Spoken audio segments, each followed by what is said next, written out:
Aw tulo bɛ wa FM de mankan la nin waati in na ka bɔ Mali la Bamakɔ an bɛ Zeno Media sanfɛ Facebook ani YouTube. آراء العلماء في الدين والحياة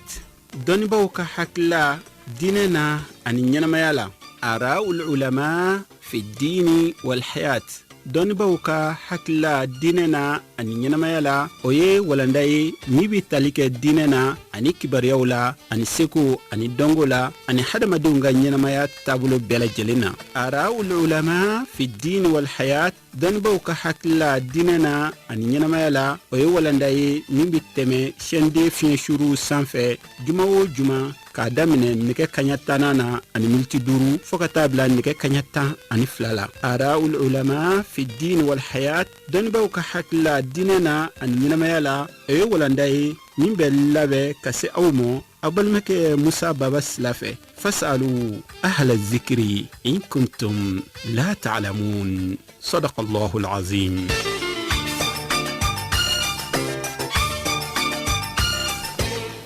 أعوذ بالله من الشيطان الرجيم بسم الله الرحمن الرحيم الحمد لله رب العالمين والصلاة والسلام على أشرف الخلق سيدنا محمد وعلى آله وأصحابه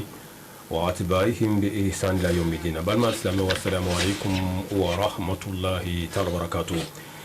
watina sogoleme aw ka radio madila radio chaîne de njumodon bankonna mi septembre kalo ye ambe ale kile mugana bi san bafla ani san mugan ani na wati kilina mi rabiul awwali na kuma ko domba kalo ale kile tan ani woro bi san bakilin san kemenani san bidani san wora la kira sallallahu sallim boli makani kata madina no hijra sai ara ulama fi din wal haya don ma akilna din la ni awre kana madiya tabulu nyumana ka do ka fo nga kene sigira ni juma ina tukuni mamimbe amburo koro ikado ka fo oye usaz ibrahim yakub dukure ni ale sigiro be mayamuguma dokun temene an duna walanda bilibili kono ga walanda ka do nafa ani abunya kama wati rechu kama maseka chaman ka ala anya anyini akana an fe tukuni bi ngo so amseka temeni wala intoye wala kun metali ke fem kasa wode nubuwatu rasulillahi sallallahu alaihi wasallam min ashaki ila al-yaqin alakra sallallahu alaihi wasallam akan nabi mayan naka kiraya ka bo siga bela jilina ka siga bela jilen bo ala ni ka dangania soro ala ustaz ibrahim aye na puni chama di amala kamini hadisa wuni alquran ko ere kuna mundo kono ko sebe ga wala nay boya na nafaka ma ni e kuma chama ba munumbe anye ustaz ibrahim yakub dukura kana e kuma nye wala into ko inshallah subhanahu wa ta'ala ne ka rajulu mo mbolo sa woye jalla samake ustaz dukure me kuma dima. أعوذ بالله من الشيطان الرجيم بسم الله الرحمن الرحيم وصلاة الله وسلامه ورحمته وبركاته على النبي محمد وعلى آل بيته الأطهار وصحبه الأبرار السلام عليكم ورحمة الله الحمد لله الأستاذ موسى باباسيلا يا فوتشومي sananga do kuma kono ambe adamnani Allah subhanahu wa ta'ala to barka man bay kan sisini Allah to kesini nema ani barka chama ko ina fe ko ke ci demba Muhammad kan sallallahu alaihi wa alihi wa sallam ka foli lase l'amelike la bela jele ma jamana kono anga jamana doni baw anga karamogo ambe foli lase a bela jele ma ka do ke uye ka do nyini u fe ala ka o me encore ala ko me encore alhamdulillah iye modu mi fo ar-rasul Muhammad sallallahu alaihi wa alihi wa sallam ambe ale min ka bangini wati kono karamogo be ka kuma kiraba Muhammadu kan joroba min kumbala annana dunya kono kana no min bla jena annana dunya kono ka fatu fogana bla bila sam bakeleni kemenani ni ko hal sa che kelen to be ka fo hal sa mama so dugo ko ga min to be yela to sanfe ati akelu ka no bla fambe o che ban ambale de ga ko kan halisa aga bangini wati abo ko de la halsa ala kambe so baba ola kiraba Muhammad sallallahu alaihi wa alihi wa sallam ni kira Muhammadu lage ma do de be dine wore mawdu do sino islamé tew mawdu yere dabondo de kama siga be do la kira ka kula do ba fo ciden do wati dinte ina fo dine wore mawla amba kibare o me ambu ka kuma o me donc mawdu yere atara mun kama o de ye ka siga bambela pew mimbe siga la siga ka ban ila mu de bena siga ban ila fo dalu de ka demo parce que nyai ma be siga fen do la ibta soro ay fen do di parce que do be wita qur'ane re ta ka qur'ane de ka aya do fo aya mi ni mamma kala bi nyami bon ona nyogon amino dama do de ta ka kumoka ani qur'ane re kono allah ye mun fo ka ciden ka kola ciden yere fa ne mun fo aka kola wa ciden yere ke wala jume ke min ba ka ciden ya confirmer ka siga bo ala pew bela jelenye ala kan be sababa ma usal musa babasila nanya tagala amina ka fo alakara muhammad sallallahu alaihi wa alihi wa sallam allah subhanahu wa ta'ala layru di ama yero ala layru kamunu bi an chama fo ala hal sa layru kan wore bi ala layru min dikira muhammadu ma ama wuli wa fukata dunya ba o tesiga wuli o jume al wa'du bi asamati rasuli minan nas alni ko min al qatl ala layru di aga cidemba muhammadu ma ka fo ale de ba garanti ale de ba assurer ale de ba kisi ga bo adama den be jugoya ma adama den be ka toro ma adama den be dukolo ma be ajina fara adama den ka be ma shite se ka toro la se ama toro mi na be digun sama fukata sa fagalima ko teke abada ka nyene ma yakono soro kira muhammad sallallahu alaihi wasallam ka nyene ma be fo karamo ba fo en sangani wati be anana chukum be ba don gele ya dandi do se kuntaye anno fe mo ko kuma chukum be la jele ba kalama se kuntuye mais unu ka setanya ma do de kumu jugula ma do kumu contrôla kele de kumbe kele min biya kele kunga jugu fuka dama teme jugu ya belebele de kumbe kiraba muhammad ko sallallahu alaihi wa alihi wa sallam maka kono maka mabaw atiafari baw akele tigi baw fanga tigi banu u tefe ka kira ye unyena fu imandu ka faka ka boy pew solution beynina kira muhammadu la ka dese nyate ka soro allah subhanahu wa ta'ala ka kuma kan kan wajume ka ba ka kira muhammadu garanti ala yimu fo qur'an kono ako ya ayyuhar rasul balligh ma unzila ilayka min rabbika wa in lam taf'al fama ballaghta risalatahu wallahu ya'sibuka minan nas ako ya ayyuhar rasul ako ne ka cidemba muhammad sallallahu alaihi wa alihi wa sallam alakra muhammadu kadi allah subhanahu wa ta'ala allahu akbar qur'an kono kata damne fukata qur'an bampiu yoro shite ko ala be kira muhammadu ta a tɔgɔ jɛma ko ya muhammad la min be dɔrɔn ni parce que ni ye nin fɔ dinɛ wɛrɛ mɔgɔw be minnu ka defo ɲini kuranɛ la dɔw bɛna fɔ ko aya dɔ te ko muhammadu rasulullah non a bɛ ka kuma ka titiri de kan ye muhammadu rasulullah muhammadu ye jɔn ye muhammadu rasulullah ne de ka ciden don ani n'i bɛ ka kuma mɔgɔ fɛ direct o tɛ kelen ye voilà c'est-à-dire ama yan nɔ ala taala ma ala kira tɔgɔ fɔ ka ina fo ka wuli ka be kuma do adresa la voilà ama wuli ka huwa tahaddatha anhu hakeza abina fo ma ne bina kuma ika ma ba fɛ ibina kuma ika directeur fɛ ibina kuma ika nyema fɛ ibina kuma ifa fɛ est ce que bina ta tɔgɔ jɛma la ibi bunya tɔgɔ dɔ de fɔ mais o teni ala ni muhammadu cɛyɛrɛ non muhammadu de jɔn ala de y'a mai allahu de kabo mais o bɛla muhammadu kanu min bɛ ale la de nta a bɛ se ka ta tɔgɔ jɛma ciden tɔ bɛɛ u bɛɛ ta o tɔgɔ jɛma mais muhammadu tellement kanu bala o joro ka bon abolo ayo de bonya ka teme mondu be kan danfe be kan ama so ga ta atoma abada ya ayyuhar rasul ya ayyuhan nabi abutana itani abikira mankutu kuma de fo sangani wati bela jelena donc o de fo ne ayen kono ako ya ayyuhar rasul ne ka cidemba ne eminci balligh alase ma unzila ilayka min rabbika min jignay kanka boni allah subhanahu wa ta'ala yorokika alase muhammad alase bema ngati de alase bema wa illam taf'al akum menima ake fama ballaghta risalata okuma ay machi lase de ibla la mission mena ima lase de mission lase ikadafa wallahu ya'simuka minan nas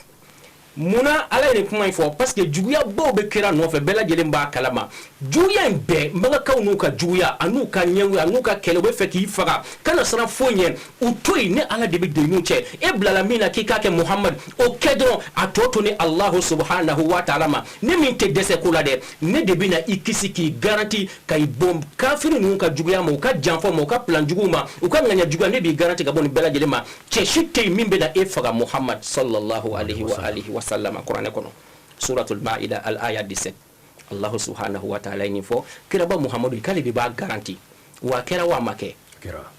kira ka di histoire ta kala ke ka ta damne fuka ta ban kira ma faga ma fɛ ka garantie ka sécuriser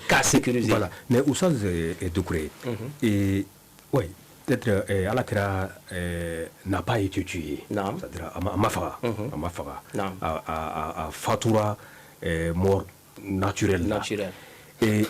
mais a ka histoire la peut-être al no soro don magaw be nin to ka kuma do la kosɛbɛ mais toro do sera mawo bon est-ce que oni be do ngona par exemple ça sura flami be ni abo fo anje suratul falaq wa suratul nas ka foko olu sabu nuzul ka foko do de kunya ala ka sallallahu alaihi wasallam do ya korte pour que korte nga wuli sura flan jigna korte nyoni ka boala n'est-ce pas bon wallahu ya'simuka minan nas mais est-ce que o wali mino e kira soro o te do ngona wa Ustad Ibrahim alfa yimta qasdi nam nika la yini fam ko sebe o te doni kono mena nani yoro do di ka soro ka du ka jabi kono misali la ni du takalage an fe ya ibta so duba bi gwa fana bo kono duba o jume ibta soro chogoroba do bi ay diun soro diun kacha dinge folo dinge sabana dinge nanna wa ni denu beni muso du den do be ale fe fana o kora ale ka maraka bo fo mako duba bo o duba nyemo no e chokoroba e ani e mami mbora duba la kata ika dula e fana dama du tige ni muso ni den be ka wala sa ifana du tige chokoroba den do mais est-ce que duba o tigi chokoroba e ani e fana min bi ka so kono krefe ni muso ni den est-ce que aw joro e kelen wa pas du tout est-ce que aw baraw ye kelen wa femunu kalfan do la aka responsabilité est-ce que kelen do taka girini do tay sabu ka daka e dan e muso ani de wita so den fla den saba mancha kungo bati dala mais duba tigi den chama de bale bolo den munu fana nunu muso do den koroba do nunu muso de do donc ale ka problème te ban donc ale ka bara de be bonya fo ka dama teme Allah kara Muhammad sallallahu alayhi wa alihi wa sallam arsala rahmatan lil alamin Allah ko wa ma arsalnaka illa rahmatan lil alamin ala ci la mondu bedema ci den to ci la parti doni dema bon mo min ci la mondu bema ibina ye ka fo aka vie kono ale ka vie kan ka ke exemple di ale kan ga kudwa di akanga ke misala di bebolo parce que ale joro ka bon min ci la wati do mogoma ani min ci la mondu bema wa mondu be chodi ka damna ka wati fuka ta jemba sa frontière jamba de do il me semble que a cida mogomu mo ka chani ciden to taw kele wa wati min bena ke fana isepe ko wati bi jaga tema ciden to betaka parce que ka damna ka wati fuka ta jemba ciden waratina ale de ka risala be konne fuka ta jemba peu donc joro belebele de babolo bon na manye ala yo o mission belebele o joro bain kalfa kira Muhammad sallallahu alaihi wasallam fo aka kira ke misala belebele di parce que mamunu bena kira no fe tatawuru de be jembe yelema kata donc an beka ma fe bena kira ko fe beka seka ika tatata cheba kelina bebi ka tatata ala chodi adama den bena ka problème no dunya la tege kono ini ka problème no ne nga problème do an beka seka misala so kira Muhammad sallallahu alaihi wasallam donc o de kama ibai ka fo kira ka nyina maya kono ala ya falla jira bibili wala ina fo ida sera mono masesa qul a'udhu bi rabbin nas qul a'udhu bi rabbil falaq ulu jigna kana dama ka sabuke madok nye dabali kala madok nya korte wa ala sona dabali ka soro muna aka ke misaliye amantoma manto munu be na kofe mamunu be na akofe kuda de do fukata jemba donc fulu uga misala chaman de soro ala ko na yi soro ibina yi ka fo ni dilla kanika tiden soro ka teme aya mene chugodi aya ta chugodi wa aya digu wuli ka bwa yare kan chugodi Ustad Musa Babasila afu ulu la jarabi uye ala bo ke ka aka deni ka aka joni la jarabi ka lage wa ka ke misaliya ye ma do fana ma anga do fana ka fo ko dabali fana femino abi hakika do anga dala voilà hakika do anga dala ikera chugo iki jantu yira iki jantu anga protéger so aflan jigna de kamo anga protéger an k'an protéger n'a ye alakira muhammad sallallahu alaihi wasallam dabali kɛla la mais sura fila in dira ma sura fila in o kɛra sababu ye ka dabali in tiɲɛ siri jugu fɛn kɛla k'a siriw bɛɛ tiɲɛ k'a bɛɛ bɔ yen mawudu to kan ta an bɛ don o kɔnɔ a bɛ n'an ka waati ta kojugu voilà o n'a ɲɔgɔnna fɛn caman caman o kɔrɔ hali ninnu sura ninnu an b'an yɛrɛ tanga i bɛ se k'a la kalan ka i yɛrɛ tanga n'a ye i b'i yɛrɛ tanga n'a ye i b'a kalan k'i yɛrɛ tanga n'a ye sɔgɔma o sɔgɔma alakira muhammad sallallahu alaihi wasallam n'a tun bɛ da su o su n'a y'i da a bɛ nin sura in bɛɛ kalan n'a kɛra y'i da muhammad sallallahu alaihi wasallam sufɛ a bɛ qul a'udhu birabbil falaq kalan qul a'udhu birabbin nas a b'a kalan qul huwallahu a b'a kalan ayatul kursi a b'a kalan k'a to a tɛgɛ la ka tila k'a mu a fari la a bolo bɛ fari yɔrɔ sɔrɔ a b'a susa a bɛɛ la munna sura ninnu barika de b'a la sura ninnu tɛ dabali tɛ yen sura ninnu tɛ min tiɲɛ dabali tɛ se ka jɔ an ye dabali kɛra cogo o cogo dabali ye dabali de ye dabali de don ka fɛn dɔ yɛlɛma maaw ɲɛkɔrɔ ka ko dɔ kɛ mɛ hakika la min tɛ tiɲɛ ye dabali ye nin de ye i ma nabilahi musa alayhi salam kumana min na ani faraona ka dabalikɛlaw ɲɔgɔn sɔrɔ parce que firawun ale ka fanga bonyana a ka fanga bonyana cogo min ko bakɛlaw tun b'a bolo ten de ni Egypte ta k'a lajɛ hali sini u ka so dɔ pyramide minnu jɔlen don hali sini a bɛ monde mɔgɔw dabali ban donc o cogoya kelen na a ka dabalikɛlaw fana tun ka girin ten de dabali jugubɔ de tun b'u bolo u nana ka sa bɔ fan bɛɛ musa ɲɛnɛ musa yɛrɛ kamana ganna musa dabali banna i m'a ye fɛn dɔ y'i kamana gan fɛn dɔ kɛra a y'i kamana gan parce que ni kɔni tɛ tiɲɛ mais mun de y'a kɛ donc a b'i kamana gan dabali bɛ tiɲɛ na mais dabali yɛrɛ bɛ kɛ ni fɛn minnu ye nanbara fɛnw de don voilà fɛn nɔgɔlenw de don sira nɔgɔlenw de don ala k'an kisi donc nabiyulahi musa alayhi salam dabali u y'u ka sa bɔ fan bɛɛ donc ala y'a yamaruya a k'a ka bere fili a y'a ka bere fili ala ka se kɔnɔ ala y'o yɛlɛma k'o kɛ sa ye ka ninnu ka fɛnw bɛɛ kɔnɔ k'u ka dabaliw tiɲɛ voilà donc kuranɛ kɔnɔ falamma alqaw qala musa ma ji'tum bihi sihru inna allaha sayubtiluhu inna allaha la yuslihu amala al-mufsidin maa min ni dabali b'i la i bɛ fɛ k'a dabali tiɲɛ kana taa yɔrɔ jan ko ye dabali tiɲɛ aya belebele kuranɛ kɔnɔ Ustaz Musa Babasi la nin don falamma alqaw kumana min u y'a fili kumana min y'u ka dabali fili kumana min y'u ka kɔrɔti fili kumana min y'u ka boniw kɛ ka kabako kɛ k'a jira Musa dabali banna ala ye mun fɔ ala ko Musa ma qala Musa falamma alqaw qala Musa ma ji'tum bihi sihru n'u nana ni dabali o dabali i ma n'u nana siro i ma inna allaha k'a dɔn k'a fɔ i ka allahu subhanahu wa ta'ala n'o ye ne sayubtiluhu ala b'a tiɲɛ pewu inna allaha la yuslihu amala al-mufsidin i k'a dɔn k'a fɔ ne allahu subhanahu wa ta'ala tiɲɛnikɛlaw ka baara n tɛ sɔn k'a ɲɛ u bolo fiyewu dabali ye tiɲɛni de ye donc tiɲɛnikɛlaw ka baara ko ale allahu subhanahu wa ta'ala t'a ɲɛ donc ni dabali ye sɔrɔ i ɲɛsin ni aya ma dɔrɔn i ka ala wele n'a ye i bɛ se ka ji ta i b'a kalan ji la siɲɛ caman min y'i ja k'a kalan siɲɛ caman min y'i ja n'a ka di ye 11 n'a ka di ye 33 n'a ka di ye 77 n'a ka di ye kana da k'a la a kalan mais kana kalan ten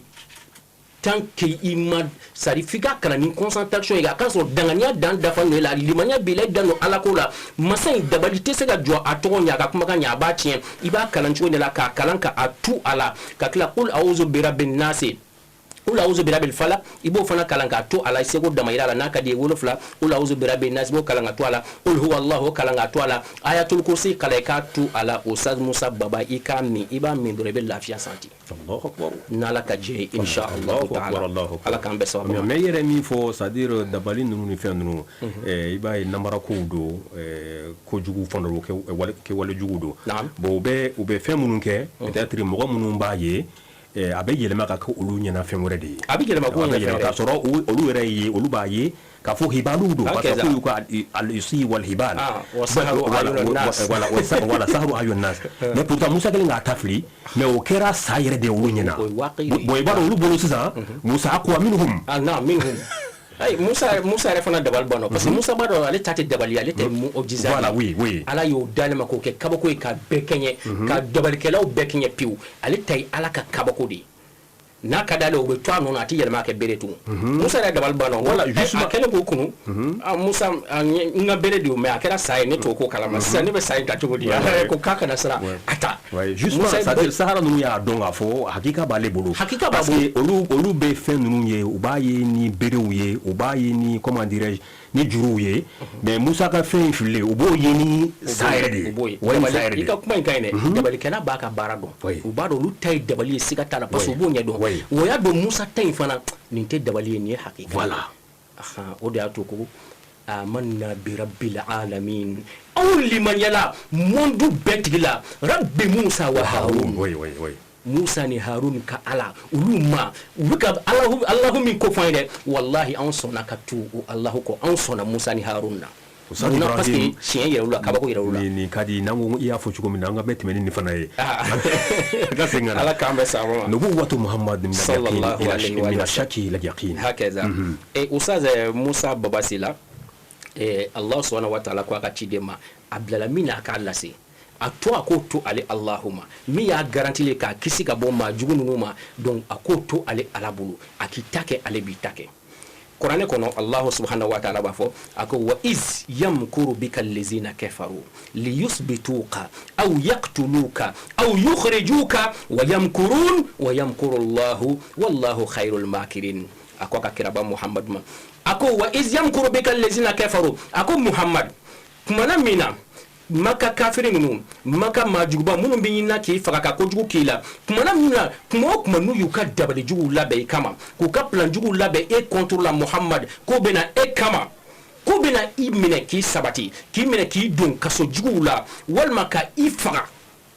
walima k'i gɛn Muhammad sallallahu alaihi wa alihi wa sallam Muhammad i k'a dɔn k'a fɔ wa yamkurun u b'u k'o planjuguw tigɛ kumana min na dɛ Muhammad i k'a dɔn k'a fɔ ni Allahu subhanahu wa ta'ala ɲɛ b'a bɛɛ la n b'a bɛɛ kalama koyi wa yamkurullahu wa ni Allahu subhanahu wa ta'ala n fana bɛ ka n ka fɛɛrɛw labɛn u bɛ ka janfa min kɛ u bɛ ka dabalijugu min tigɛ a dabalijugu contre n bɛ k'a bɛɛ labɛn Muhammad sallallahu alaihi wa sallam a si t'i sɔrɔ wa yamkuruna wa yamkurullah wallahu khairul makirin olu ka dabali ninnu ka fɛn a lafolen no setu ye mais fɛrɛjugu n'i ye fɛrɛjugu labɛn a contre masa min ye o la sɔn hɛrɛma kɛbaa ye o de ni Allahu subhanahu wa ta'ala Muhammad i hakili sigi a ye nin de fɔ kira Muhammad hakili sigi dan kuma ye kira y'a hakili sigi a ka sahabaw y'a hakili sigi Ustaz Musa Babasila maka kafiru farala ɲɔgɔn kan ko bɛna kiraba Muhammadu nɔfɛ maka maabaw cɛfaribaw bɛɛ bɛ siran min ɲɛ fangatigi belebelew de don o y'a sɔrɔ solution bɛɛ kɛla kira la fɛn bɛɛ essaye la quoi a bɛ i n'a fɔ i bɛ maa dɔ nɔfɛ i kan ka na ni sira o sira i ye sira in bɛɛ tenter ka filɛ solution foyi ma sɔrɔ voilà i ka derrière option voilà fɛn tɛ min kɔ tuguni an bɛna fɛɛrɛ jumɛn tigɛ sisan sa min bɛ ko in ban pewu o tun b'o danga de la sisan ko bɛɛ essaye la ka ban ɲɛma sɔrɔ donc Muhammadu ka ko ka fɛɛrɛ tigɛ sisan k'a ko ban pewu bɛɛ ka lafiya la siɲɛ kelen o bɛ se ka kɛ jumɛn ye o tɛ se ka kɛ foyi ye fo ka Muhammadu faga sallallahu alaihi wa sallam donc maka kafiru farala ɲɔgɔn kan kama o ye réunion belebele kɛ soba dɔ kɔnɔ ko Daru Nadwa yasa ka kira Muhammadu ka ko ban u nana fara ɲɔgɔn kan maa minnu n'u hakiliw ka bon kosɛbɛ u bɛ ko kalama kosɛbɛ u ka plan fɔrilen don donc u ye ɲɔgɔn ye seitanɛ yɛrɛ nana fara u kan fana k'u dɛmɛ parce que o façon de ka d'ale janfa ni juguyaw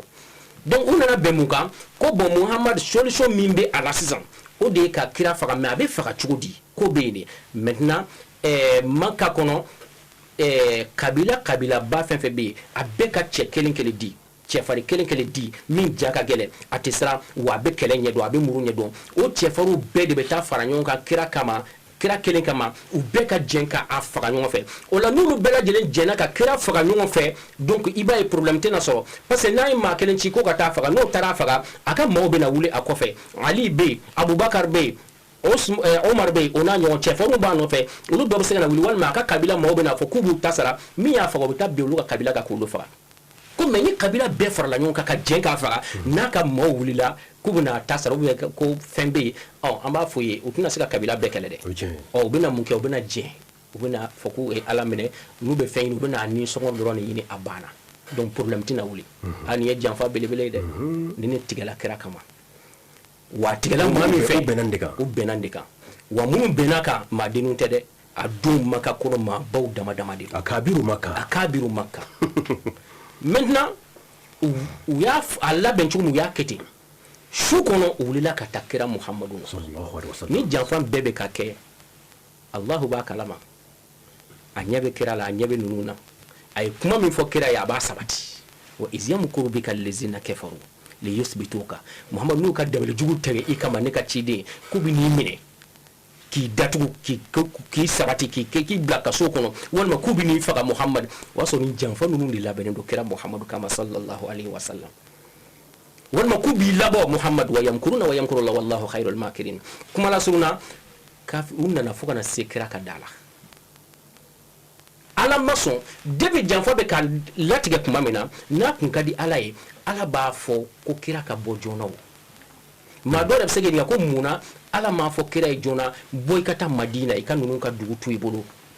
ko fo k'a to fo maa ninnu nana fo kira kama u nana se fo a ka so fo k'u ɲɛ bɛ kira la kira bɛ u ye yakin sɔrɔ kira bɛ siga t'a la a tɔ ye dɔrɔn k'a kɔnɔ a ka dayɛlɛ k'a bɛ bɔ dɔrɔn u bɛ bin a kan u b'a faga ala y'a dabɔ a kama de Ustaz Musa Babasi la Allahu subhanahu wa ta'ala bɛ fɛn fɛn kɛ kun dɔ b'a la hikma dɔ b'a la kun dɔ b'a la kodɔn dɔ b'a la a bɛ se ka kɛ maaw de m'a faamu donc a y'a to fu kana jɔ fo kira muhammadu ka da la et puis u dafalen cɛ fo mu dama mɔgɔ caman de don wa muru b'a bɛɛ bolo muru tɛ muhammadu bolo sallallahu alaihi wasallam ala ka sɔrɔ ka kibara bila kana di muhammadu ma a ko muhammadu janfa tigɛlen kama u seri ka da la janfa filɛ ka da la maka kafiru filɛ ka da la u labɛnnen don e ka bɔ dɔrɔn k'i faga muhammad sallallahu alaihi wasallam ala ye kibara di muhammadu ma ka yamaruya di a ma ko a ka bɔ a ka Makka bila a ka t'i yɛrɛ sɔrɔ fo Madina alakira muhammad sallallahu alaihi wasallam a ja ma tigɛ a ma siran a ma kamana gan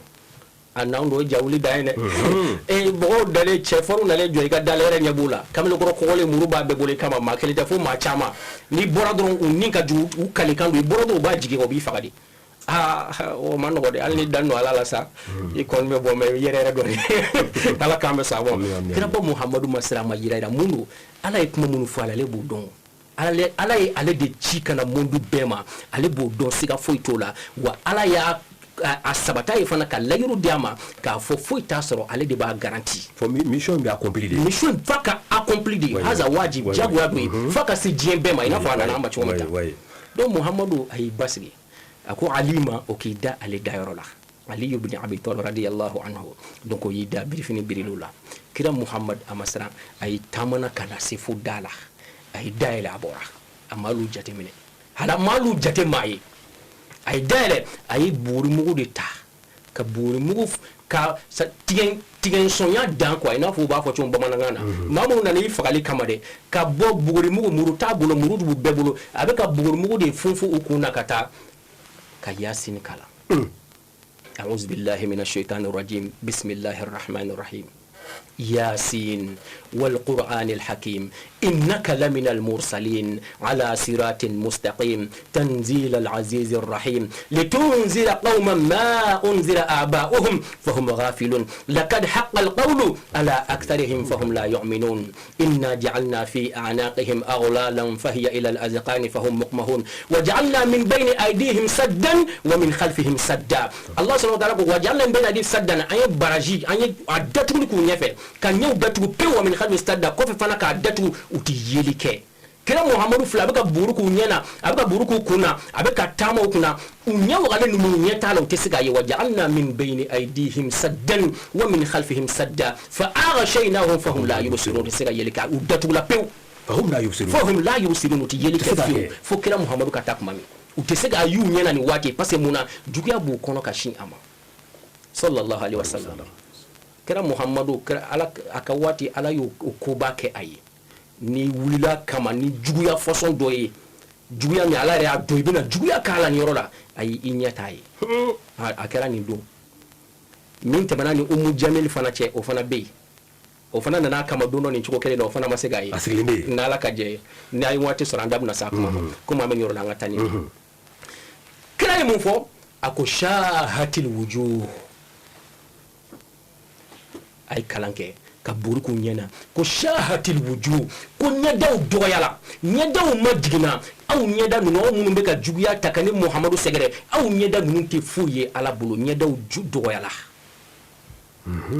maka kafiri no mumma ka soro ka boka tama amabuli amayira yira ati kofle Allahu akbar ka klen kata abubakar fe siddiq no ya terke kata kibara Allah soma alay wahayo jiginka an kun bɛ ka don min kɔnɔ a se la ala ko bi n ka taa madina kun de b'o la Allahu subhanahu wa ta'ala bolo a y'a sɔrɔ ala kɛlen don ka cɛw labɛn madina ka muhamadu kɔnɔ sallallahu alaihi wasallam a ye nin waati janba in kɛ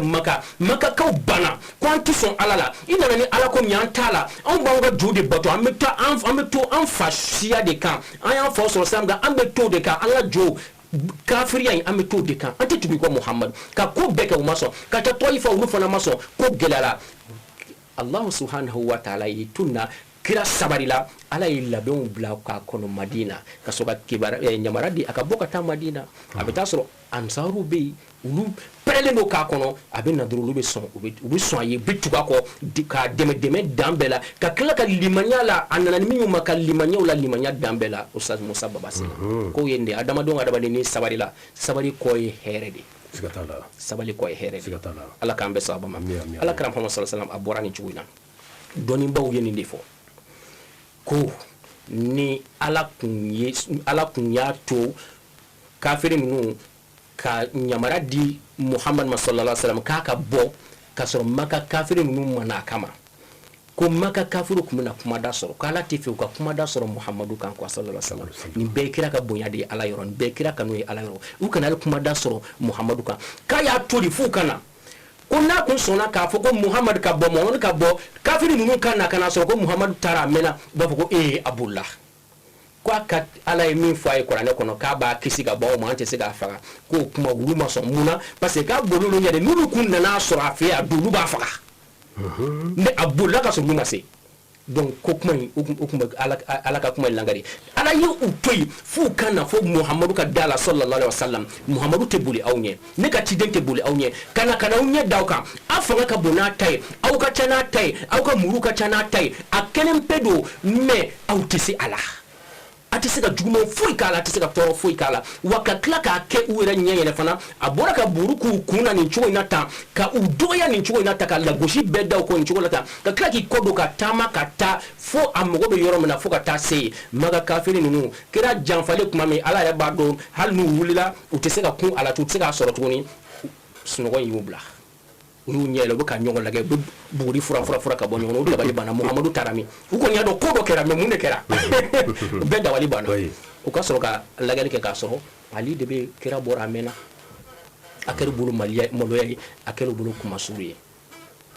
Ustaz Musa Babasi la kira Muhammadu a n'a Bukar kuma la surun n'an ka mawudu t'o kan u ka hijira kɛra nin cogo in de la ka t'u yɛrɛ sɔrɔ fo Madina kɔnɔ ne ye nin kɛcogo fana ye i b'a ye k'a fɔ siga t'a la Alahu Taala ka nabi dafalen don ala ka nabi ɲuman dafalen don siga foyi t'a la parce que ala ye kuma o kuma fɔ a ka ko la a y'a bɛɛ confirmer a y'a bɛɛ sabati a ye nin don tun ye kira faga don de ye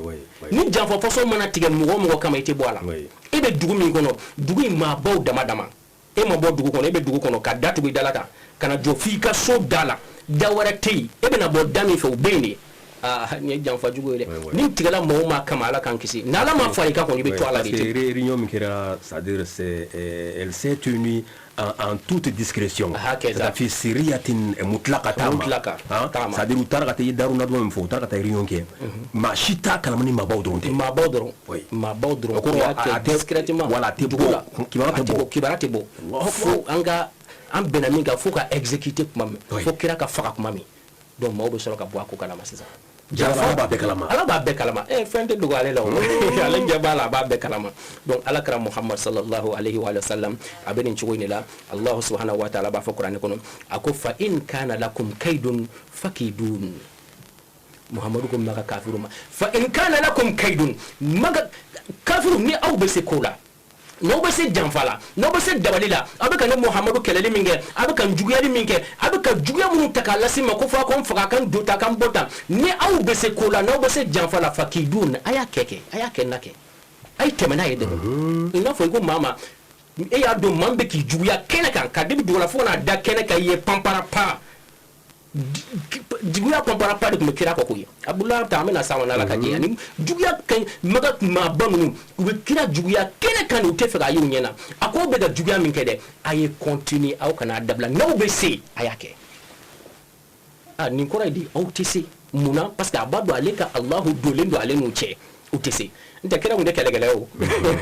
kɛlɛkɛla tɛ mais a b'a dɔn a ka ala bɛ don a n'u cɛ suratul mursalatu kɔnɔ. mais Oustaz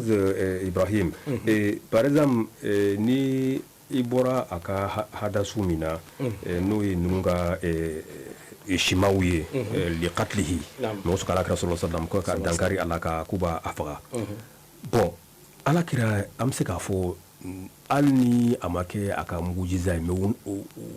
ni ye ko ninnu tɛmɛna cogo min na est ce que magan kafiru u tun kan k'a dɔn k'a fɔ alakira sallallahu alaihi wasallam ko mɔgɔ gansan tɛ i n'a fɔ an ye min fɔ par exemple réunion kɛra olu bolo mɔgɔ si tɛ réunion in fɛn kalama ala kɛra yen dɔn cogo jumɛn na a y'a dɔn cogo jumɛn na a y'a dɔn cogo di o m'o hakilina sɔrɔ wa o tɛ se ka hakilina sɔrɔ juguya kɛlen don ka u ɲɛfin quoi u tɛ se ka hakili bɛɛ tiɲɛ u tɛ se ka yɛlɛkɛ tugun ni juguya bɔra adamaden kan a maɲi dɛ donc ɲɛw f'i ɲɛna hakiliw ci u tɛ se ka o yɔrɔ ye quoi o bɛ taa ye kuma min o t'a sɔrɔ c'est trop tard fo n'ala ye maa min ŋaniya ni kanda ye kɔfɛ o bɛ na ye o bɛ segin a kɔ ala k'an bɛ sababu ala ka laɲiniw sabati alhamdulillah ni kuranɛ aya min filɛ nin ye ten ko wa huwa tahaddin safirun bi an yakiduhu wala yuhmiluhu iza kana zalika bi was'ihim n'aw bɛ se k'a kɛ n'aw bɛ se ka ni muhamadu a bɛ se ka n faga a bɛ se ka janfa jumɛn kɛ a bɛ ka fɛn kɛ a ye tɛmɛna a y'a kɛ aw tɛna se ka foyi kɛ ni muhamadu la ne ka alahu donnen don ni aw cɛ n jigi bɛ n ka alahu kan wa n tɛgɛ bɛ alahu bolo sallallahu alaihi wasallam ala k'an bɛ sababa ma ala ka laɲiniw sabati fo allahu subhanahu wa ta'ala b'a fɔ muhamadu ye a ko fasayakfikahumullahu wa huwa sami'un alim muhammad ne allahu subhanahu wa ta'ala de b'i wasa k'i bɔ nin kafiri ninnu ka juguyaw ma k'i b'u ka janfa jugu ma k'i b'u ka plan jugu ma ne allahu subhanahu wa ta'ala de b'o kɛ i ye muhammad fasayakfikahumullahu wa huwa sami'un alim wa muhammad ne allahu subhanahu wa ta'ala ne de ye mɛnni masa ye ne de ye dɔnni masa ye plan n'a bɛ tigɛ i kama kuma min bɛ fɔ a kɛnɛ kan n tulo b'a bɛɛ la ko bɛ kɛ n b'a bɛɛ kalama wa ɲɛ b'u la fana u bɛ yɔrɔ min n b'u kalama muhammadu bɛ yɔrɔ min n b'u kalama n b'a plan tiɲɛni min ye nin bɛɛ dɔnni bɛ ni allahu de yɔrɔ muhammad a toni ma i ka baara kɛ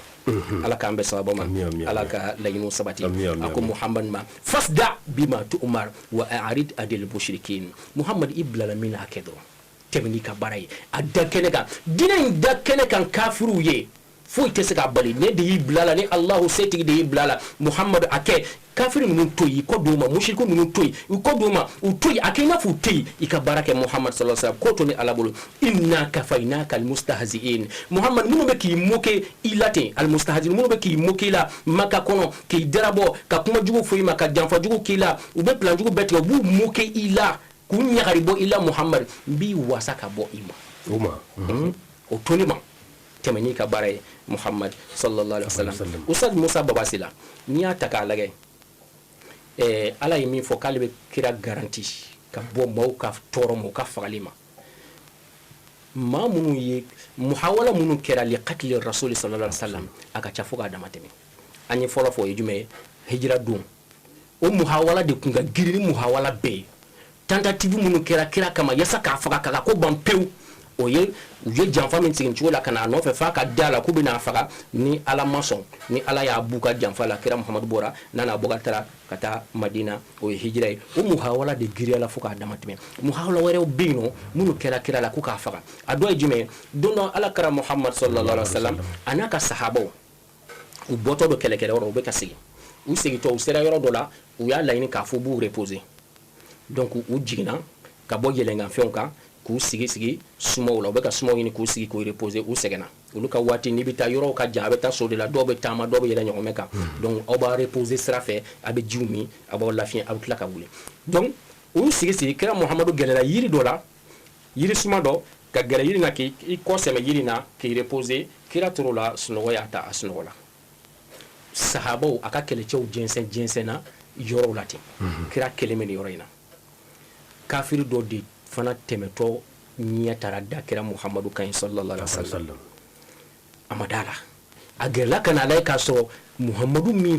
an bɛ ka min ɲini k'a faga don o don dɛ o yɛrɛ de filɛ nin ye wa a bɛ sunɔgɔ la ne filɛ a kunna a kɔntanna quoi k'a y'a sago sɔrɔ parce que ale bɛ ka min ɲini a nan'o de sɔrɔ et puis a waati ɲuman quoi a bɛ sunɔgɔ de la a t'a kalama donc o yɔrɔ bɛɛ y'a ka muru sama ka bɔ a ye muru bɔ a ta kɔnɔ ka muru kɔrɔta kira muhamadu kama sallallahu alaihi wasallam ka muru kɔrɔta sanfɛ k'a b'a jigin a kan akumana ako man yamna'uka minni ya Muhammad aka kuma kan kira nyele kira gina ka wuli ki nyele ka lage ko man yamna'uka minni jonde bena kisi ka bon ne ka fagali ma bi ya Muhammad Muhammadu jonde di kisi ka bon ne ka fagali ma bi jombe si kele ne be ya jombe si alu tafo ya rasulullah ay la ya hote ya rasulullah ala ga chito mo so ma donc kira ya jabi kira ko Allah kira Allahu min fo ka fo Allahu de ba le kisi ala o de fo yo ala de ba kisi innaka fa innaka almustahzin wallahu ya'simuka min nas fa sayfikahum Allah wa huwa samiun alim ni ayo ka ta fuka da mateme ala kira garanti romi donc kira fo ko Allahu ako Allahu de be ne kisi ka bo ika falima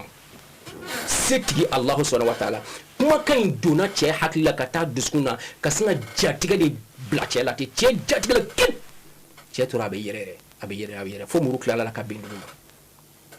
muru beni ale na ala kira drone kumbe ani kira u fla big pede beno mo godati o de ce hakila tige ko kale ba fa fu ka daba ya kuma fo jombi kisi jombi bombulu Abubakar Tiambi Ali Tiambi Usman Tia Omar Tia jombi bone bolo ko Allah olu shite mais mami ko ale de ba garanti kira kuma garde o mais kuma namna ni aya jida ko wallahu ya'simuka minan nas sabo ko dok me shikira ga dala ka garanti kira bora ko ma ko bon ala ne ka Allah ko mi yenci ako ko ale de be ne kisi ka bon maw toroma o kuma aw be kan ne garde min ke shoso ni ma fla bena jonga dala sini dore bena olu be shi sini dore bena ko aya ulafiya aya tui ne ka Allah ayi qur'ani aya dimma akuma na aya sabati kale de be ne kisi ale de be ne garanti ale de be tanga ay taw ka barala ay taw lafiya donc ma kunte shikira ka dala tu depo kera donc ale ina ka fo garde te kira koro mais aga ala be de aka ala be o ba kalama wa bisaka ke gardu ba koro parce que meleke o be kira no na ba tanga lui voilà maintenant kira ko Allah ci jati la muru kala la muru bina kira ka soka murin taki joche kuno ako ci ay fana ci inga ko okuma jombe e fana bone bolo bi kira ci lage ni ne ato sad musa babasila kafiriya ko juguba de quoi wallahi la gosiri kuma tede tiere ko anga tiere fo quoi kafiriya ko juguba de ni ma kera ko sadi ala tebulu ko be jode bato sonulu di na gana ere bulu bla ne ere dale no ala ko la me ibana ala la ko ika ju kaba ko dando quoi tenye jo bato la de wo kafiri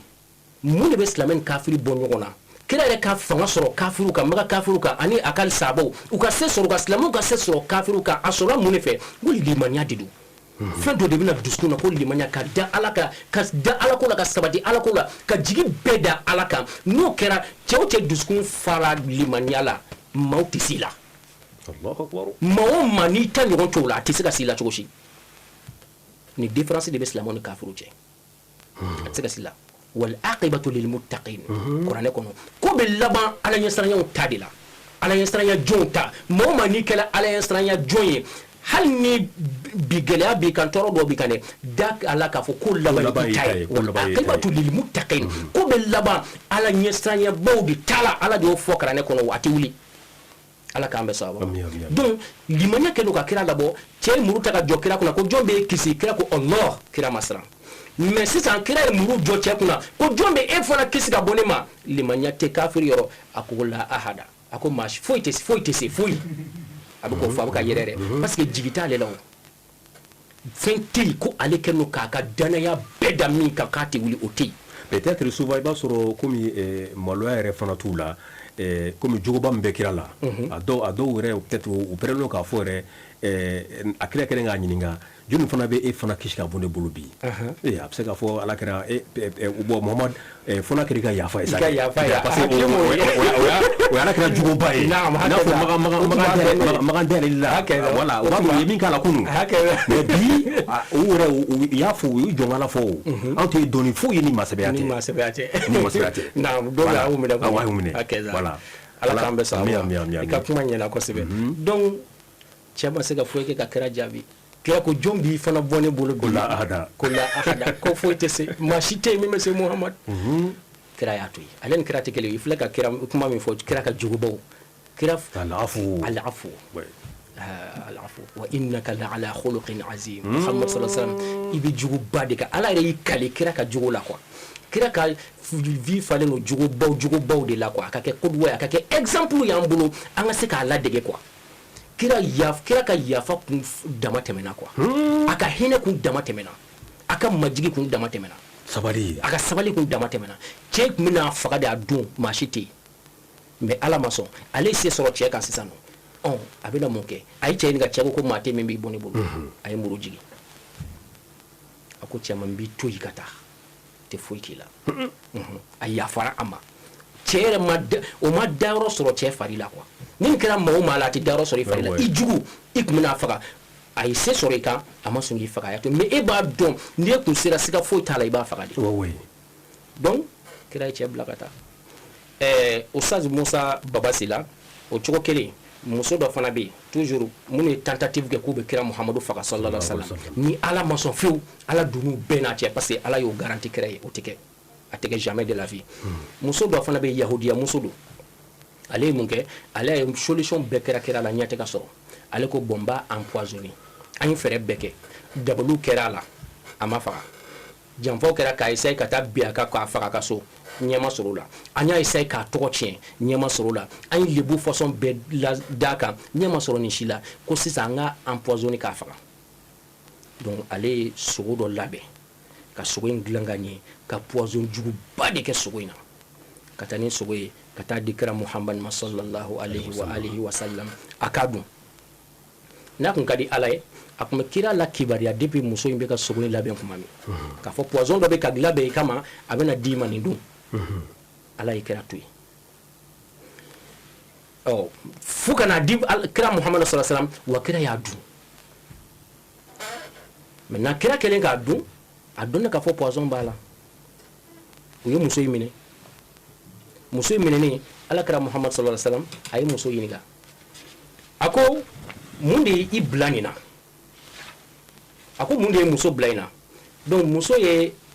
a yira k'a fɔ ale y'a dabɔ a kama de yasa ka kira Muhammad sallallahu alaihi wa sallam k'a faga ale y'a dabɔ a kama de donc ala kira Muhammad ko de a ko Allahu subhanahu wa ta'ala a tɛ sɔn abada ka ni Muhammadu labila e ye munna parce que ala ye nin ko in latigɛ ka ban ala ye nin sabati ka ban ala tɛ sɔn fiyewu maa ka sɔrɔ dugukolo kan min bɛ ne Muhammadu faga o tɛ kɛ ko ala de ma sɔn ka ne nin d'i ma ala ma sɔn ka ne to i bolo wa i tɛ se k'a kɛ fiyewu riwaya yɛrɛ dɔw la u b'a fɔ ko kɛtifu in quoi c'est à dire saga kama in ko ma su ye yɔrɔ muso tun y'a labɛn ka ɲɛ k'a labɛn ka ɲɛ yanni kira k'a dun a yɛrɛ kumana ala kira fɛ a kumana ala kira fɛ ana masumu ma hakɛ da wo fɔ riwaya dɔ la k'a fɔ fɛn yɛrɛ kumana kira fɛ mais ala y'a to kira k'a dun u ka dɔn k'a fɔ ka dɔn k'a fɔ pour i ka poison kɔgɔla cogo o cogo nin bɛ Muhammadu ka cidiya de sabati nin b'a ka cidiya sabati k'a yira k'a fɔ se tɛ se ka kɛ ala fɛ a ye janfa o janfa labɛn ala b'a boyi ala ka ciden de don ale de bɛ kabakow kɛ ka yira maaw la kira yɛrɛ ka to yen sa hali kira ka sababu kɛ Khalid ibn Walid n'a ɲɔgɔn kɛra Khalid fana na kɛlɛba dɔ senfɛ Khalid wulila o y'a sɔrɔ kira fatula fanga bɛ silamɛw la o ka waati hakilila Umar ka waati de don u ye kɛlɛbolo labɛn k'a bila ka taa Khalid ibn Walid de tun ye kaidu ye ale de ye kɛlɛbolo ɲɛmaa ye u taara minnu kama ko f'u ka sɔn silamɛya la walima u bɛ kɛlɛ kɛ o maa ninnu siranna parce que u ye silamɛ ninnu tɔgɔ mɛn u b'u dɔn u ye mun kɛ u y'a yira k'a fɔ ko silamɛ ninnu k'u ka ɲɛmɔgɔ ko o ye fangatigiba de ye c'est-à-dire a ma deli ka kɛlɛ perdu quoi n'a bilala kɛlɛ o kɛlɛ Khalid ka vie kɔnɔ a ma kɛlɛ perdu a ma kɛ kaidu a ma kɛ kɛlɛ ɲɛmɔgɔ ye kɛlɛ foyi la k'a y'a perdu Khalid ibn Walid ala ka cɛba don Saifullah al-Maslul maintenant ko u ka secret b'o de bolo olu bolo Khalid de ye silamɛw faga ye quoi en un mot donc k'u ka fɛɛrɛ kɛ k'o empoisonné ka Khalid faga u ye poison juguba de labɛn u ka waati poison tɛ poison min sanfɛ u yɛrɛ ka kuma na ni poison i y'a da yen k'a seri kɔnɔ dɔrɔn yɔrɔnin kelen de don i bɛ ben de ka daji kan ka bɔ ka sa yɔrɔ bɛɛ ta ka na t'a la tan tɛ sɔrɔ yɛrɛ ka fura d'i ma min bɛ se k'a tiɲɛ u nana n'o poison de ye Khalid kama ka na cɛ nana Khalid ka tanta kɔrɔ i n'a fɔ kɛlɛ bɛ na kɛ sanni kɛlɛ kɛ sufɛ u bɛ don tantaw ni fɛn kɔnɔ fo Khalid ka tanta kɔrɔ k'a mago bɛ Khalid la kɛlɛcɛw donna n'a ye Khalid jɔlen filɛ cɛ jɔlen filɛ kɛlɛcɛw bɛ yen a ye Khalid y'a dabali banna a ma ɲɛ a ye tiɲɛ fɔ Khalid ye kuma la suruna aw Khalid ma ne na ko kunte dore de poison ni dira ne mangana di mai ka dun an ki faga ngan yɛrɛ sɔrɔ silamɛ ninnu ka ko lati Khalid ko poison ni dira ma o k'i kana ne janfa ka ne faga ko awɔ Khalid ko ale b'a yira cɛ la k'a fɔ anw silamɛw ka ko c'est à dire mɔgɔ ko tɛ quoi duniya ko tɛ an ka ko ye ala ko de ye a ko poison in jan ko poison in bɔ i nakun t'o de ye wa poison in bɔ i k'a jan i nakun a bɛ ɲɛnabɔ cɛ poison bɔ y'a di Khalid ye poison minɛ a ko bon poison in b'a dun cɛ ko k'a kana kɛ abada munna parce que cɛ b'a dɔn ne Khalid ye poison dun a bɛ sa wa n'a sara ale fana bɛ faga yan a ka kɛlɛcɛw tɛ sɔn ale ka taa cogo si donc k'a kana kɛ a siranna quoi Khalid ko a ma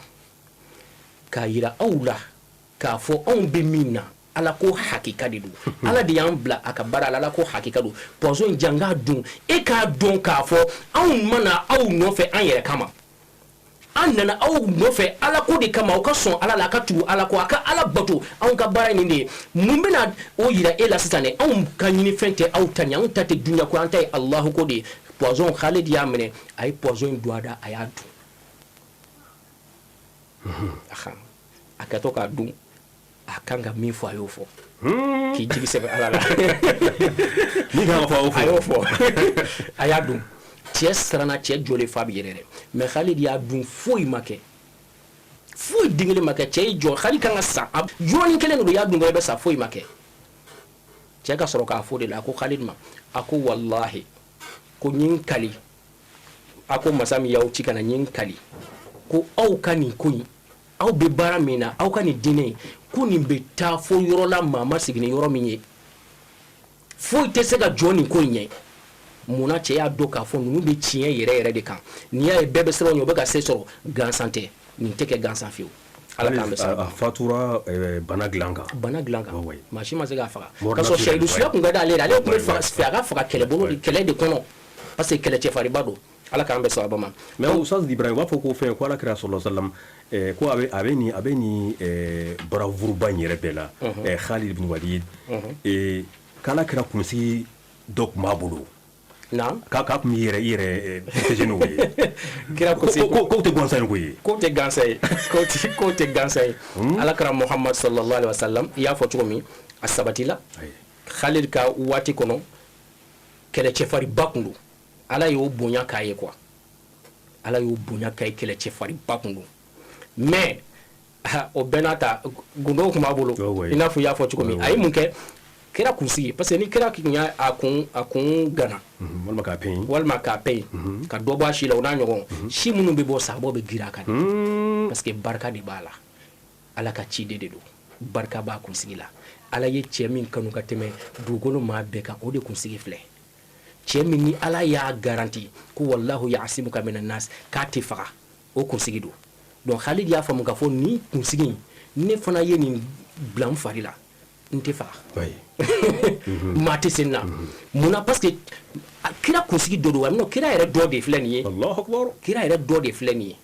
donc Khalid ye o de faamu tɔw bɛ girin kunsigi kan bɛɛ n'i ka girinkun tɛ wa donc ale min faamu ale bɛ kunsigi ta a ye mun kɛ a ka kɛlɛkɛ fugulan nɛgɛfugulan minnu b'a don kunkolo la o kɔnɔna de a taara don so kɔnɔ ka fini minnu bɛ yen nɔ ka kunsigi in kalan o de kɔnɔ quoi pour que ni fugulan in ma tunu kɔni kunsigi in tɛna tunu Allahu akbar Ustaz Musa Bouazi la sɛbɛn bɛ tɛmɛ nin kan a y'a kala kɔnɔ yɛrɛ de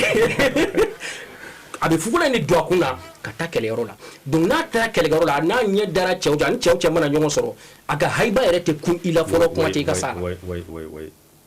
maaw nana bɔ o sɛgɛrɛ kalama cogo di kɛlɛ dɔ de fana nana kɛ nin cogoya kelen na kɛlɛ gana ka gan silamɛw k'a daminɛ sɔgɔma fo ka taa fitiri se fo ka taa dibini don tellement kɛlɛ in gana fo k'a dama tɛmɛ bon Khalid tellement a yɛrɛ girinna kɛlɛ in kɔnɔ ka girin fugulan in binna ka bɔ a kun na k'a to kɛlɛ in na bon fugulan yɛrɛ binna yɔrɔ min kɛlɛ bɛ taa jɔ kuma min su ka taa ko Khalid t'a dɔn yɔrɔ kelen min don tuguni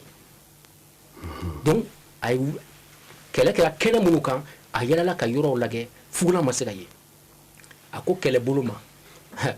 dali tɛ yen bi dɛ lafiya tɛ yen ne ka fugulan in f'a ka ɲini de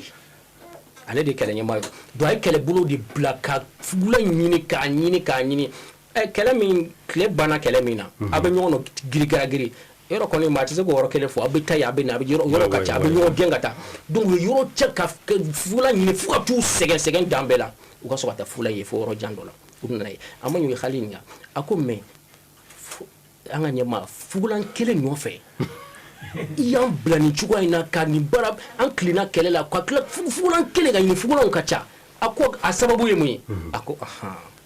ni ya ngo dalite bi fo fugulan nga soro kunde bala anga chideba Muhammad sallallahu alaihi wasallam aso kira fatula mena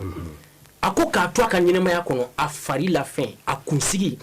ayi ka kunsigi de bembulu nkenno ko de kalanga fugula in kono ka dun kuna ni fugula in tununa ne bolo kabako dando fugula in ka bo aboro fo ka damate parce que na tununa kunsigi tununa fen ba bula kama wa bado ko tale kuna setna kalela donc sini keletina ke tanga ga fugula mbay ala kambe sabo kira Muhammad farla fembe barkalen farla fembe mali ani ghazwatu uhud laje Khalid ibn Walid al-Islam musenge ale do sege islamu gila bami soro islamu gila bami soro hakaza kuma nga modu ta kan te ba be kafirala ha gundo baga ko la ko ay islamu sege ko sege kana ka islamé simakala fuka ta fatu ala ka jenga ba kira Muhammad sallallahu alaihi wasallam akun barkalen do sabo yenne famu uba do be chemi ko uba don ko jugo dai dajitu ba gina hakaza ma ikanyema ihakli ka mi ala o de ato foite chien bokwa ini nyema kara chien tigi yedro ko mo bebe ke chien tigi no nyema ta muru anwa problème de be no ala ka ambe sabo ma amal do de islam adine ya rabbi ala ka nyema mo dama ala ka nyema mo dama ka koma mo di nyema fana ma do mai ka nyema na kara chien tigi ka ke mo la dire do ko mo bebe ka nyoy même ko kami ba nyema ko de ton lage wa aha ko yende kuy kira Muhammad sallallahu alaihi wasallam ladiri kundo aga mo kira ladiri ye limanya jomba kundo aga limao bek saba bekra limanya jomba ça dit ils sont prêts à tout quoi pour lui à tout ka ou prêt ka pembra ale kama ou prêt no ka sakama prêt no fen bekama akama parce que ba do be min kan tien de do parce que ba yere ka fo nyemo yi jua ka nyemo ya yere la hakeza et puis tien ka voilà oui tien ka faut être tien bon donc ou sonné no kere ou delen do ala ou hakli mine do ka fo ala min fo fona tiguli ala ya garantie di ate faka mo de ato sahaba do be kele do kono islamo na len jo arana ala krabe ka tama ka aran lage sahaba do ya dawa kama ka i pousser ka ikono bo doni ay kono bo kira silama fenen be kira bolo kira o fa ka na fo ni ibna fo mo ka do ni bere bi bolo iba da ko da ikono do doni o kira o fere minge ko kira ale bugo ako kira ma ko fale ki tasara kira ki be tasara e sahaba do dimina ko sebe ko ma be ni fo ikanye mama donc ni fane misala de ka dama anni nyon kera nyemo kan ka chodi nyen kan ga be nyemo ye yoro amondo ko de bon comme be sorasia ya ko ni discipline de be na se ka kay to ni donc nous wati nous fait façon comme ça ko fa ki tasara mais nous fana be ke kira be ke abe exemple dama wati be quoi ikara nyemo ko chugo imagine quoi comme go be se da ko doke kana gringa réagir anyini ka do aya ke mumbi kama ko yini ko don folo on ni yo don ni bina jalaki so ka jalaki mais kana gringa jalaki kira ma gringa cha jalaki kira ko gibi tasa ko problème tala kira ko ka tasa ko noko kira ka fini boy sabo do bali bana do be ngana bugo mais kira ye haklimandi abi ko famu ko jugo ay fini bo ka chela est-ce que abi sonwa che mu ka grin dro ki barikira la ka kira mene ka kira embarrasser ka noro ayela che kasi la fa be sigi uko che ma memuni iblani nata che ko sadi alakara Muhammad sallallahu alaihi wa alihi wa sallam afari kuru sanu mai on nege de ba ale la quoi bon ale ma soro chugo soro la ki sigi barala ka embarrasser nini occasion te quoi muna parce que ale ba don kira Muhammadu lahara tasma ti afari jida afari kuru haram ya lendo tasma ma don dadi o joshi afari la ko embarrasser ni chugo ina la una ke sababu ye tasma ka ale fana ka kisi tasuma ay épargné et ya fo choma ki o kele fana na absa kele ina ale be sedusuya abi sedusuya boni sedusuya ale farkulu magara fe labamina oui Muhammad farkulu donc directement ale tasuma te doy aw sabo so ka joro bosoro donc sabo mo dusu ka bonu kuma famu ni wati so ka famu o wa be ba de gamno wati ko an ma famu me ay mi ga che anyana de ala ka ambe sabo ma ala ka layno sabati ala kara Muhammad sallallahu alaihi wasallam ka nyina maya kono ko munu kera na be mbaw dabal ba na ba ka cide ya confirmer ka sabati aka chafu ka damate me am de bonon de fois Qur'an ko Allah subhanahu wa ta'ala kuma na kafiri bado ka kula ko al walidu al-Walid ibn al-Mughira di ko ngajun kira Muhammad sallallahu alaihi wasallam setigi bakundo fanga tigi bado ala ko di ako zarni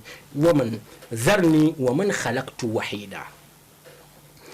kira ala ila mun dikira ma ndo fo ala ka fa ba garanti ay fen chamo fo kafru ka kula ala mu fo ako zarni Muhammadu ni toni mabay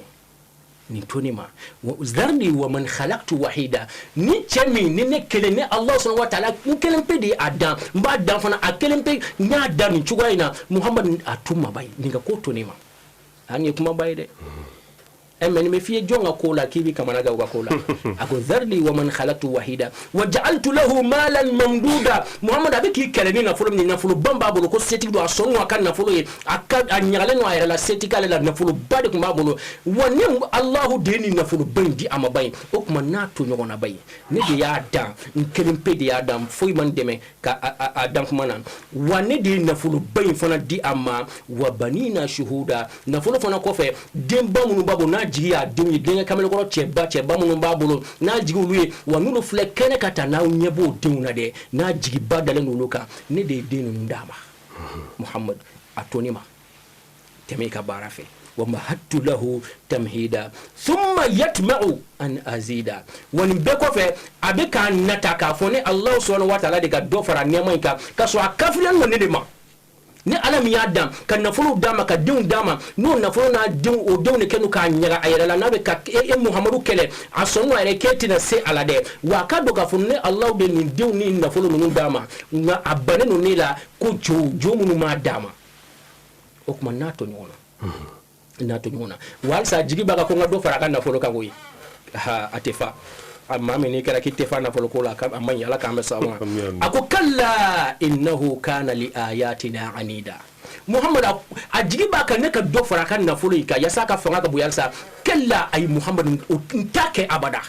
ntake abada muna innahu ikado ka foni chemflanu al-Walid ibn al-Mughira kana li ayatina anida ne Allah subhanahu wa ta'ala ka ayaw nga Qur'an ayaw nga kabako ko munum bina nun chema akira kana gene de ne Allah subhanahu wa ta'ala ka koma atiso abada abana Muhammadu ka kana gele atage segere abiki kele abika toro façon bela jeng dawka abana ne alala ne miya danka den dama ka nafulu dama ka fembe kay abana ne alala ka ne alaka juguye atundo aka jodi ko okman te foi fara aka soroka sa urhiquhu sauda fukata sa uslihi saqar Muhammad min laban kanin do jahannama tasuma de kono no saqar tasumay ustaz ni Qur'an ay kono fem baba kono kibera belebele fla ba kono doni boy min fo okodi afolo ikhbaruhu bi anna al-walida sayamutu ala al-kufri wa yaslihi saqara fakana zaka kibera dira Qur'an aya de jiginaw ni Qur'an aya jigina te dugulo adara kene kam al-Walid ibn Mughira ere Qur'an aya me ka foko kiraye ni kuma foko Qur'an aya jigina ka ala kuma na ka fo ale Walid ibn Mughira ale limaniya kwa ale be saka kafira nga ko ale be saka tabulu nga atetu kira ko wa kira kelele mina ba la fana atina twala afo atina dabla abe continue be faka seya donc ko ne a jigna kan ko confirmer ka latige al Walid ibn Mughira ala ko sa uslihi saqar ko ne ko ka je kuma jele no mba do jahannama tasuma kono ala yofo donc ni Walid ibn Mughira kun limaniya la sana ka fatu kauna kera no ko meso nsone yendo na islami adinina ko ne aya wulila ate siga limaniya munate limaniya o ala ka doni ni ala ya don nimbe sata kan ya te boy pew nte kafir do sono limaniya la Khalid bin Flay Khalid ni kafir ya meshi ko kera kelere voilà uhudu lo min da kera kan sabo ka madugo mala kera nyin kare la uhudu do asin perna ka asin yoro do jeli bora uhudu do kafir do ke mais asbabu baboro jona ngo Khalid do Khalid ga jam abe kera ngi dogo jwale de nunu anu saran do fe ala kambe saba mo de kla ga kera de me baka baytu kan joro bayn soro fo kera re ka to de ko Sayfullah al-Maslul ala kambe saba ma donc me kafir dobe ala ba do lu tebu taka lu be sawta ka yofo do lu fele dalu de mondu bebulu ka fo kera Muhammad siga fo tala la ka cidende do nala ka cidente ni kuma faso ko te siga boada ka fo Walid ibn Mughira ma badu do maka kono na fo min ba bula ka bum fo ka damate ma kan na fo ko ngacha fo ka damate me fanga badu bala ni belata kera ka sabati ka fo abe sawa abe ta jahannama kono sakar jahannama kono wo ka ke aka sauto la wabita sakar janama kono ama limanya muhammadu la na kun limanya la muhammadu la kuma fo aya min fo awulila kuma ika kote ci mais akera ni me kera ka cidiya de sabati walid yɛrɛ aya in mɛn a mɛn a tɛ se ka silamɛya ala k'an bɛ sababa ma donc kuranɛ aya in kɔnɔ kibaruya fila a fɔlɔ jumɛn k'a fɔ walid bun mughira a bɛ tu a ka ni kafiriya in kan wa a bɛ sa o kan a tɛ tugu kira muhamadu kɔ a kibaruya filanan kɛra jumɛn ikhbaruhu bi anna allaha k'a la kibaruya k'a fɔ allahu subhanahu wa ta'ala lan yazida lahu malan wala waladan ba'da nuzulil aya debi ni aya jiginna don min ala ye mun fɔ ko den ni nafoloba min b'a bolo summa yatma an azidahu bela aba nata ka fɔ ni allah subhanahu wa ta'ala ka dɔ fara kan ni nafolo min da kan ka dɔ fara kan a fɛ a ka sɔrɔ ka bonya ala ko non o bani filɛ i bɛ kira kɛlɛli min na i ka nafolo ne de y'a diyan ka fɔ bi wa a banna bi pewu n tɛ dɔ fara kan donc ko depuis ni aya in jiginna don min k'a ta o don makaka bɛɛ ka kɔrɔsili y'a ye k'a fɔ depuis nin don k'u ye jateminɛ kɛ k'a ta nin don fo ka taa walid bun mughira faatu don min a sa don min a ka nafolo dɔ ma fara k'a tora ka nagasi de ka taa fɛ Allahu akbar tora ka nagasi de don fana ka tora ka nagasi de ka taa fɛ fanga in tora ka bin de don o don fo ka taa saya se a ma yɛlɛ donc kuranɛ aya filɛ ka kabako ba fila di mɔgɔ jiza de don ka min bɛ bɛɛ dabali ban k'a fɔ walid mughira a bɛ sa a bɛ taa jahanama kɔnɔ a tɛ limaniya o kɛra filanan ye jumɛn ye nafolo ban b'a bolo n'a jigo ye fana a bɛ nagasa de a bɛ nagasi de fɛn tɛ fara k'a tɛ ji de abada wa a kɛra o cogo la fo ka taa saya se a ma don o don a bɛ ka nagasi ala k'an kisi a ma falan yaziduhu malan wala waladan hatta mat ya dɔnnibagaw ka yecogoya la yecogo ye dɔnnibagaw ye cogo min kɛ u ye faamu min kɛ u ye jateminɛ min kɛ ustaz musa babasi la an ka walid bun mughira yɛrɛ to yen an ka taa abu lahab la abu lahab ka ko o bɛɛ b'o kalama sura kuturu de jiginna ale fana kama ko tabbat yada abi lahabin wa tabba ba'da a'udhu billahi minash shaitanir rajim bismillahir rahmanir rahim tabbat yada abi lahabin wa tabba ma aghna anhu maluhu wa ma kasaba sayasla naran zata lahab wa imra'atuhu hammalatal hatab fi jidiha hablum min masad ala yimu fo ni sura in kono sura in fana fɛn badi domi ala kara muhammad sallallahu alaihi wasallam ala kumana fɛ k'a fɔ bara min n'a bɛ k'a la k'a da kɛnɛ kan wa anzir ashirataka al aqrabin muhammad boy kay mɔgɔw fara ɲɔgɔn kan n ka diinɛ las'u ma n ka kibara las'u ma n ka n bila misɛn min na las'u ma kira ye makakaw fara ɲɔgɔn kan a ye lakuru sanfɛ a ye weleli kɛ maaw nana waati cogo kama maaw nalen kira kuma a ko yali ni ne muhammad sallallahu alaihi wasallam ni ne ko aw ma k'a fɔ n bɛna kibara dɔ d'aw ma k'a fɔ kulu min filɛ kulu in kɔfɛ kɛlɛbolo dɔ bɛ ka na a bɛna bin anw kan sisan ni ne y'o fɔ aw ye k'a sɔrɔ aw m'a ye aw ɲɛ m'a ye aw t'a kalama aw bɛ da la wa u y'a filɛ o ko an bɛ da la parce que an ma kalon don i ka ko la ma jarrabna alayka kazban amma kalon don i ka ko la muhammad sallallahu alaihi wasallam pourtant kulu ka jan a kɔfɛla tɛ ye ko k'u dalen b'a la allahu akbar maître baw école so baw kɔnɔ professeur baw maître ya yɛrɛ kalan bi karamɔgɔ n'i nana don classe kɔnɔ i bɛ fɛ ka kalandenw kalan i kan k'u kalan cogo di i kan ka taa ni sira jumɛn ye المعلم المثالي i kan ka kɛ cogo di i kan ka kumaw fɛ cogo di yasa denmisɛnninw ka se k'i faamu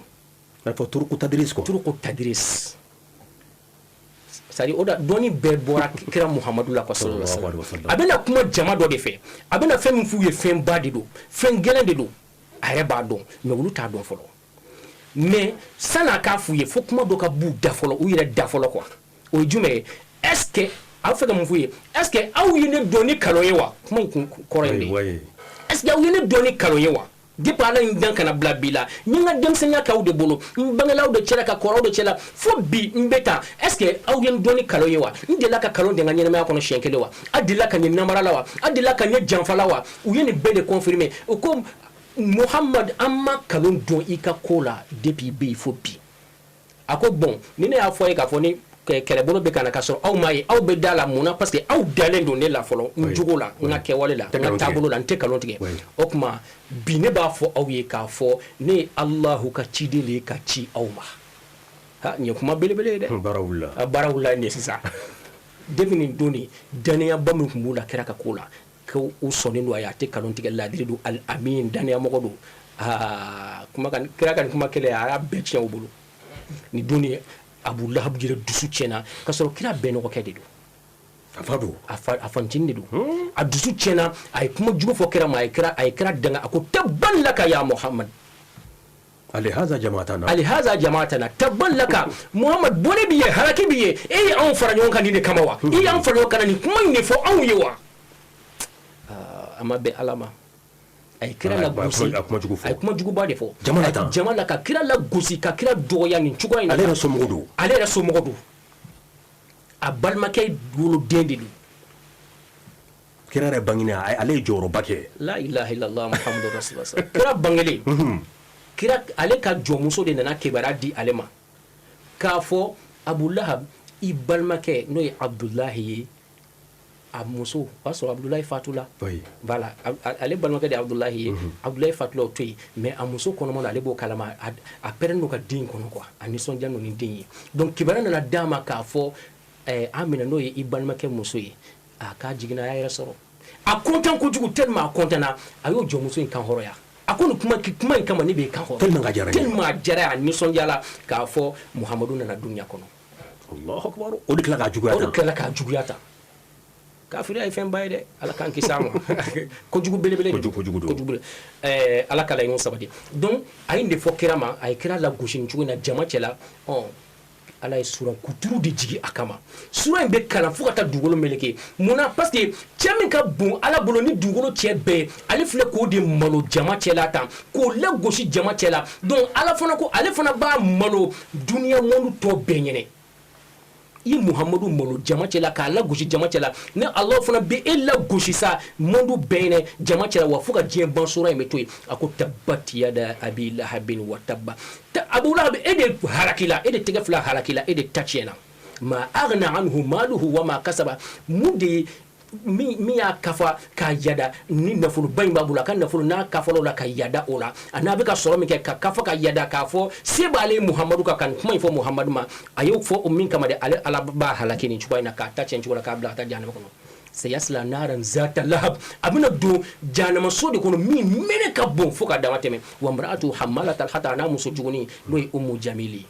sabu ka da ka Abu Lahab y'a ka vie bɛɛ depuis nin don fo ka taa min kɛ sa Abu Lahab y'a ka baara bila kira kama kira bɛ taa yɔrɔ la a bɛ tugu a kɔ ni kira taara sugu la k'a bɛ taa maaw wele a taara jama bɛ jɛ yɔrɔ min k'a bɛ taa maaw wele parce que ala ye fɛn dɔ kalifa ale fo k'o kɛ donc Abu Lahab fana kɔni b'a nɔfɛ waati bɛɛ n'a bɛ ka taa maaw wele ale fana k'u kana sɔn maaw kana sɔn a bɛ ka maaw gɛn ka bɔ a la bon dɔnnibaw y'a jira k'a fɔ nin sura in ni Abu Lahab tun ma fatu kafiriya kan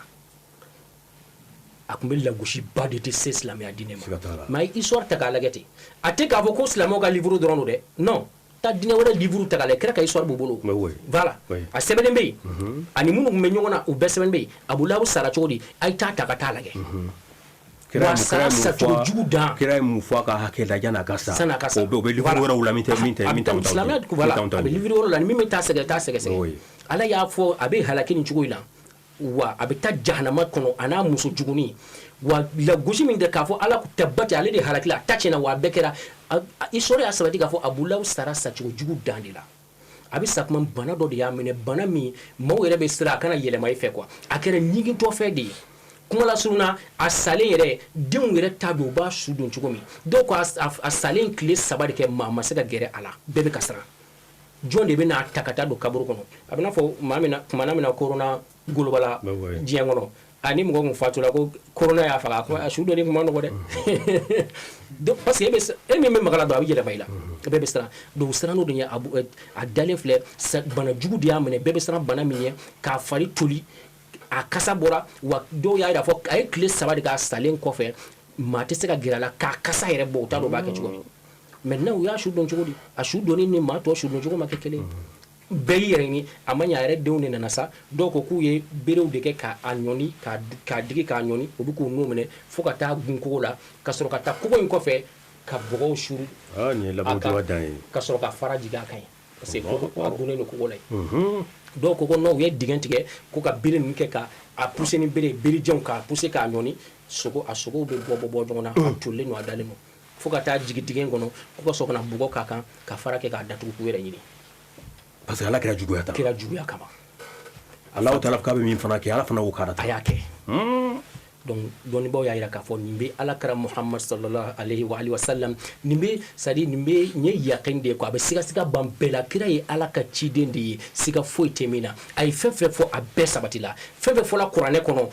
k'a fɔ nin bɛna kɛ a bɛɛ sabati la wa a yɛrɛ min fɔ a ka hadisaw la fana nin bɛna kɛ a bɛɛ sabati la ala k'an bɛɛ sababa ma donc a muso jugu fana ye kira juguya nin cogo in de la de bɛ kira nin kuma fɔ ale bɛ ka kira juguya a muso jugu in fana Umu Jamil ka kira juguya don dɔ Umu Jamil wulila kira kama ka na aya sura kelen kama ha tabati yada sura in jigilen ni kira kun y'o fara ɲɔgɔn kan donc Umu Jamil ci fɔra ye k'a fɔ nin fɔra Muhamadu ye nin fɔ i cɛ ma donc a wulila kira kama u kun ka fɔ n'o yada ninnu a bɛ ka girin ka na kira k'ale bɛ taa kira nɔ a ye fara de ta tɛgɛ la k'ale bɛ t'o kɛ ka kira ci a ɲɛ la quoi ko kira min ye nin fɔ ale cɛ ma sa ka fɔ n'o a cɛ ka fɔ n'o bolo ye maabaw de ma se ka fɔ ma donc a bɛ ka girin fo a ka gulokiba fa sen bɛ fereke donc o y'a sɔrɔ Abubakar ni Alakira Muhammad sallallahu alaihi wasallam u fila sigilen don kira n'a terikɛ Abubakar bɛ bali min na i bɛ Umu Jamil natɔ la a bɛ ka girin ka na bɛɛ b'a dɔn Umu Jamil ye muso min ye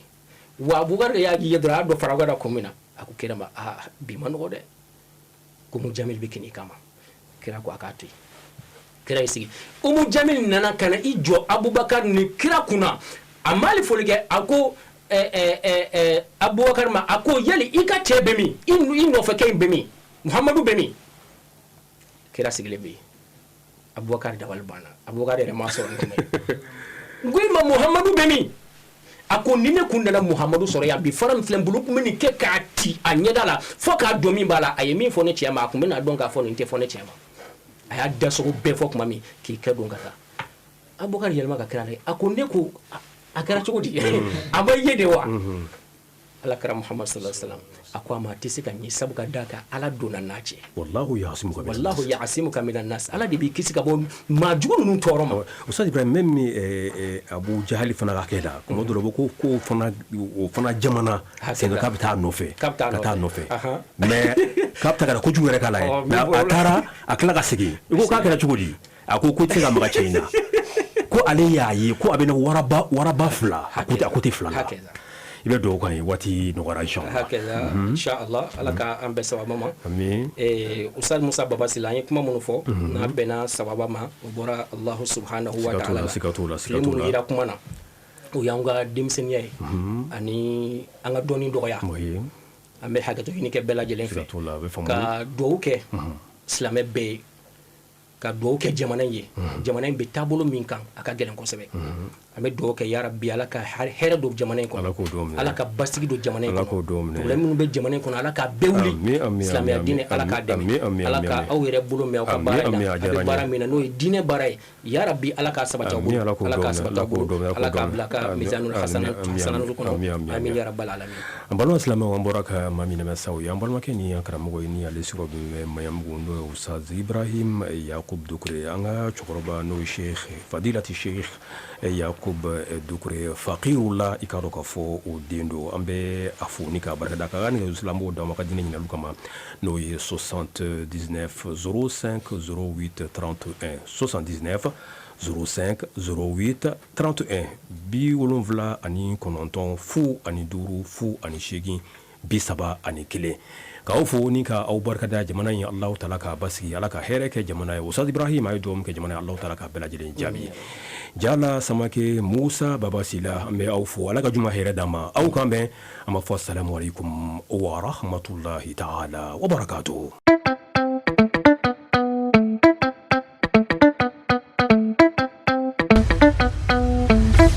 Wa FM ni mɔgɔ min b'a fɛ ka don an ka groupe WhatsApp kan i bɛ message ci a ma ni numéro in na 00223 70 23 56 37 Wa FM aw ka radio